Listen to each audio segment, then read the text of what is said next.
আসসালামু আলাইকুম বন্ধুরা, শুভ দুপুর।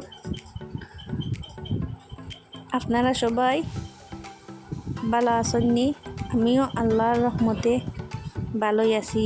আমি বাবার বাড়িতে আসিয়া আমার বাড়ির এখানে এরকম সবজির বাগানও নাই, তাও আর কি কোনো কিছু পাওয়া যায় না।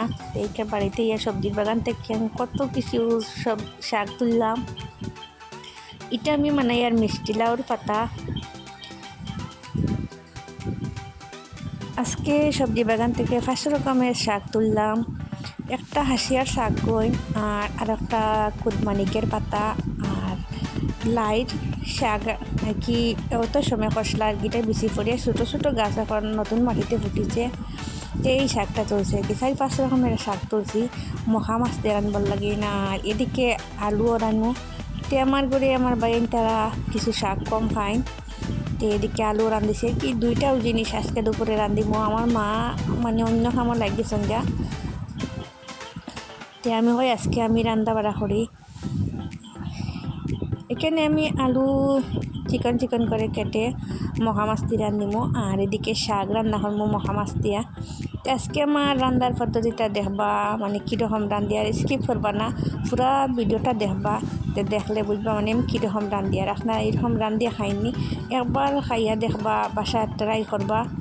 তো এইরকম খাইলে খুব আর কি একটা বেশি মজা হয়, দুর্দান্ত আর কি টেস্ট হয়।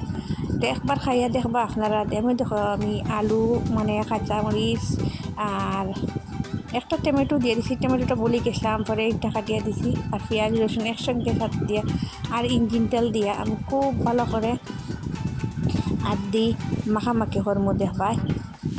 এরকম মাখামাখি করে রাঁধিলে খুব একটা মজা হয়। একবার খাইয়া দেখবা আপনারা আমার লাহান রাঁধিয়া, আর কমেন্টে জানাইবা আমার রান্নাটা কীরকম হয়। এটা আমি সামান্য একটা পানি দেওয়ার দিয়েছি। আর এদিকে মহা মাছটা আমি আর কি বাজি করতাম না, এটা সামান্য তেল দিয়া লাগাই দিব, হলদি ফাঁকি দিছি আর লবণ দিছি।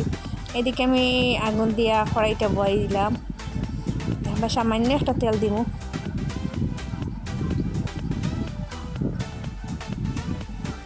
এদিকে পানির জলটা বয়েল আসলো, এটা নামাইছি, কড়াইটা অদল বদল করলাম। এদিকে আলুটা বয়েছি দেখাইনি কীরকম কালারটা সুন্দর হয়েছে তার।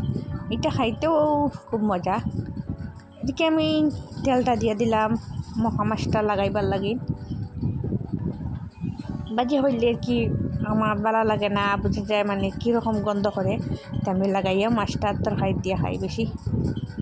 এদিকে আমি শাকটা বয়মু, তেল দিয়ে দিলাম, আর পেঁয়াজ আর রসুন।